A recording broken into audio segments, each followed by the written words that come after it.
Halo guys, balik lagi dengan gue Fahmi dan hari ini kita akan kembali cerita-cerita horor perihal mistis ya guys. Nah kebetulan kita lagi kedatangan tamu spesial nih.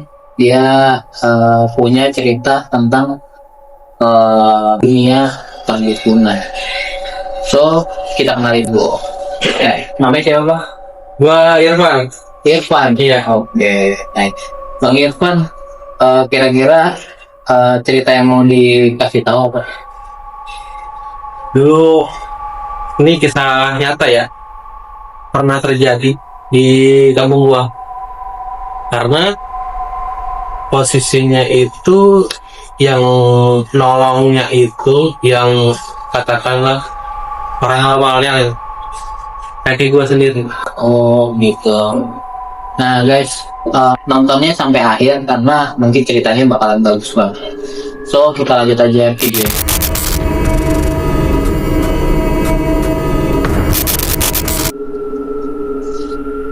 Oke, jadi gimana bang? Awalnya itu ada satu pemuda nih.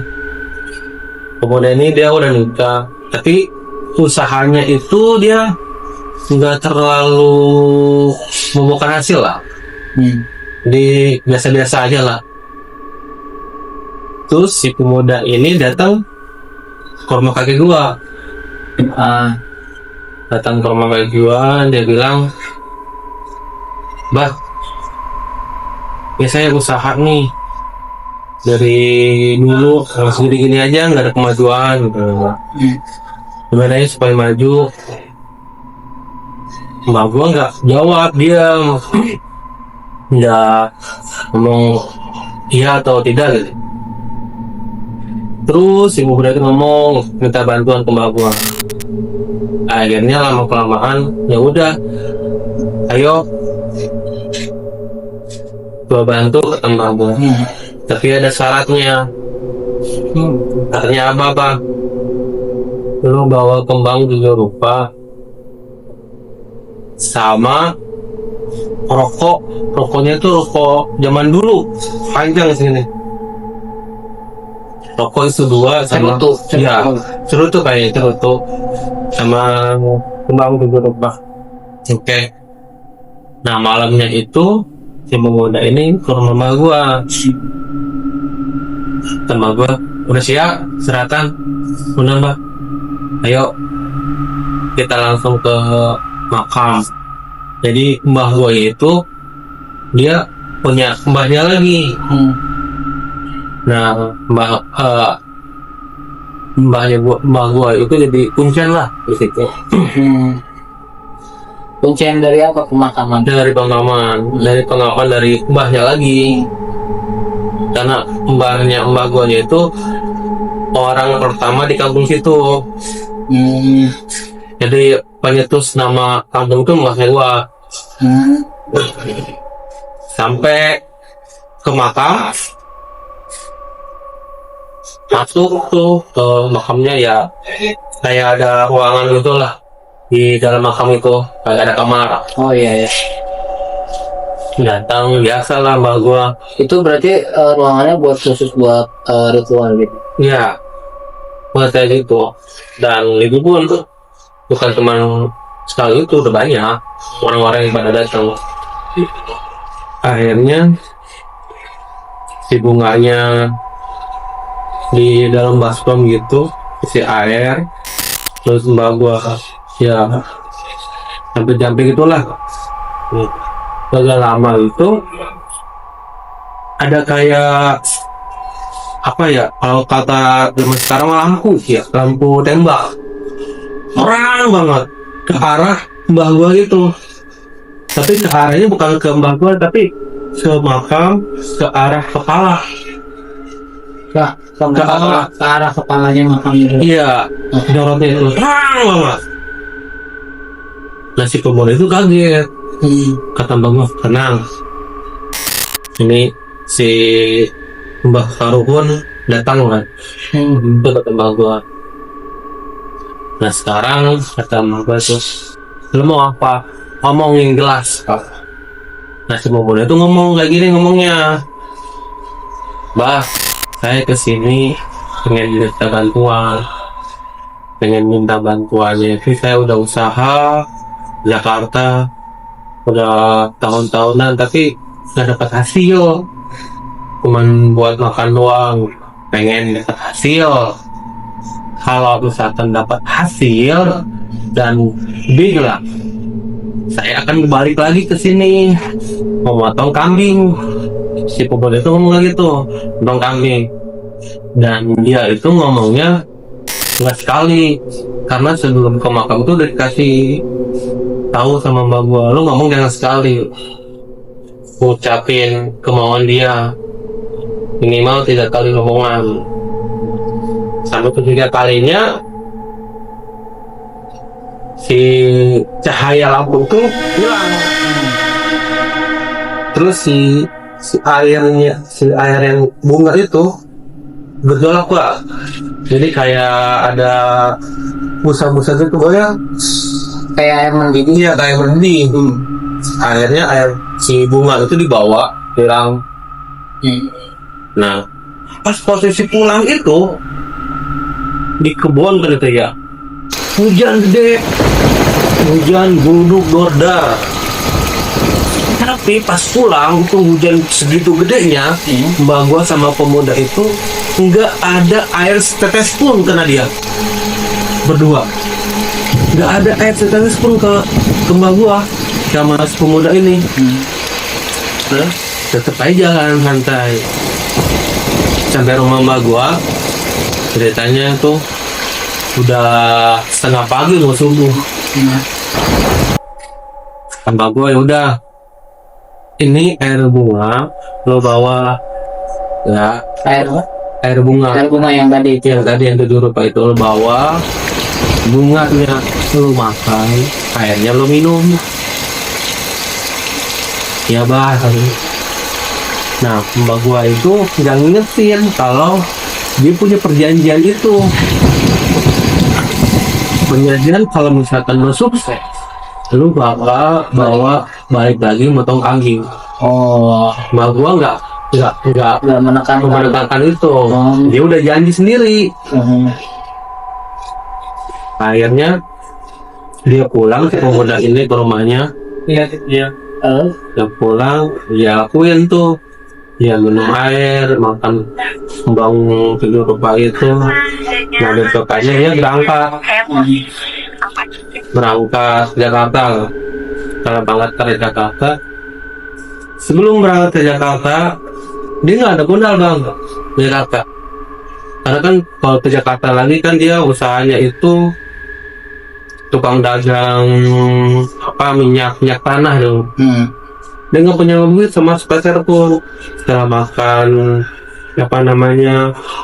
bunga itu terus minum airnya, itu ada aja jalannya bang. Ada aja, dia nggak punya duit deh. Itu datang uangnya orang kaya emang. Tapi orang kaya ini pelitnya terkenal pelit banget bang.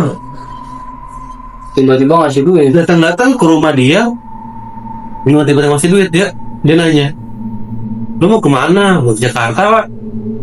Tapi ini nggak ada duit buat kamu bos. Oh ya udah gampang, nih ada duit, dikasih duit dia buat modal ke Jakarta. Kaget kan, soalnya semuanya bener-bener pelit. Ini kan ada yang dapet duit ini gua. Akhirnya diterima tuh sama si pemuda ini.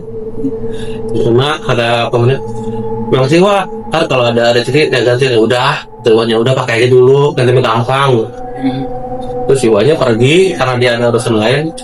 Nah si pemuda itu berangkat ke Jakarta. Berangkat ke Jakarta, usaha dia sukses. Terus dia tadinya cuma dorong roda buat jual minyak tanah, punya toko sendiri sekarang. Pokoknya apa yang dia inginkan ada aja jalannya. Dia pengen punya, misalkan kan dia tadinya nggak punya toko nih, dia punya tangan, pengen punya kios, ada aja jalannya. Selama 1 bulan itu ada dia. Terus sukses. Cepet banget sebulan. Cepet. benar-benar cepet itu, sebulan ada aja dia pengen punya kios, ada jalannya punya kios ya, walaupun nyawa-nyawa dulu ya. Terus dia tadinya dorong-dorong gerobak, sekarang anak buahnya yang dorong gerobak, ya cuman di rumah. Sampai si daun itu habis, dia pulang ke rumah, pulang ke kampung. Oh iya. Setelah pulang ke kampung, dia ngasih duit ke anaknya, ya kan, dia beli sawah. Terus sampai bisa Beli sawah dia. Setelah beli sawah, akhirnya, nah dia lupa sama janjinya, Bang. Dia lupa sama janjinya. Karena kan dia janji kalau misalnya sukses, terus dia pulang, dia bakal motong kambing nih kan, dia bilang janjinya itu.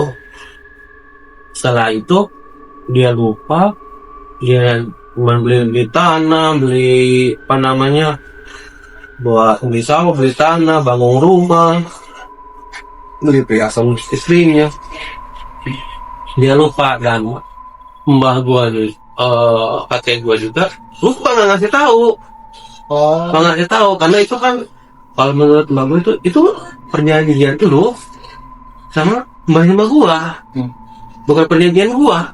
Iya. Begitu. Iya. Makanya nggak ditanya. Setelah sudah beres beli apapun tuh, setelah beres beli apapun, habis itu malamannya dia meninggal, Bang. Si pemuda ini meninggalnya kayak gimana? Kayak digorok kambing loh, kayak kambing digorok. Jadi keluar busa dari mulutnya itu, di sini darah, tapi nggak ada yang ngegorok, tapi kayak ngegorok kambing. Namanya gimana? Lemonnya itu ya di rumah dia. Di rumah tuh dia sendirian. Dia sendirian karena si si istrinya itu lagi keluar. Pas datang lu udah meninggal. Akhirnya mbak gue datang, nah mbak gue diem, nggak ngomong. Wah, dia lupa dia dengan janjinya, gitu kan. Nggak ngomong. Kalau mbak gue ngomong kayak gitu, bisa yang kena mbak gue yang diteror sama keluarganya. Kenapa nggak ngingetin gitu? Karena dia punya janji kayak gitu. Digoroknya tuh matinya kayak gorok kambing aja, mati. Keluar busa, namanya darah, tapi nggak ada yang ngegorok anehnya. Tapi ada nggak itu keluarganya ini kayak, maksudnya itu pikirannya bukan ke Bisnis gitu, bisnis dulu, jadi ke ada yang membunuh gitu? Nggak ada jejak, nggak ada jejak sama sekali. Orang biasa ada dulu kan, ada namanya orang apa ya, bukan polisi sih, semacam polisi, tapi ke situ ya ngeliat mungkin ada jejak atau apa gitu. Nggak ada, itu benar-benar. Setelah beberapa minggu baru diceritain sama si mbak gua ke istrinya. Nangis lah istrinya itu, tahu kayak gitu. Dan nangisnya itu bukan karena bukan karena suaminya meninggal doang, anaknya yang sekolah gitu ya kena. Jadi jadi kayak orang gila gitu anaknya. Iya, jadi kayak nggak sadar gitu. Makanya si mbak gua itu cerita karena si istrinya ke rumah mbak gua minta diombatin anaknya itu. Jadi sekarang ngimbasnya itu ke keluarganya, ke anaknya. Kalau istrinya mah enggak, ke anaknya. Itu anaknya kayak hidup, tapi kayak setengah jadi orang gila lah gitu. Perusahaannya yang di Jakarta itu kebakar, habis. Iya. Itu sama aja doang ya? Iya. Terus dia punya sawah, nanam padi, habis sama tikus. Terus punya tanah beribu meter ya, habis dipakai berbuat anaknya itu. Tapi nggak sembuh. dibawa berobat ke dokter lah, diobatin sama dukun-dukun gitulah, nggak sembuh. Akhirnya ya, harta yang tanah-tanah itu yang hasil itu habis, terus sawahnya juga udah lama-lama habis juga karena kan buat berobat anaknya itu. Tapi udah beberapa bulan baru ke rumah mbak gua lagi, diceritain sama mbak gua kejadiannya kayak gitu, karena dia punya janji.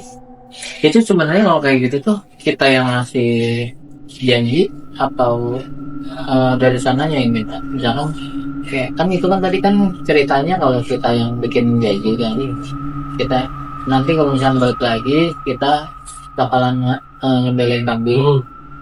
Nah Itu yang bikin janji ya si Mogoda itu. Kalau mbak gua nggak ngasih persyaratan apa-apa, persyaratannya cuma kembang sama curus itu 2.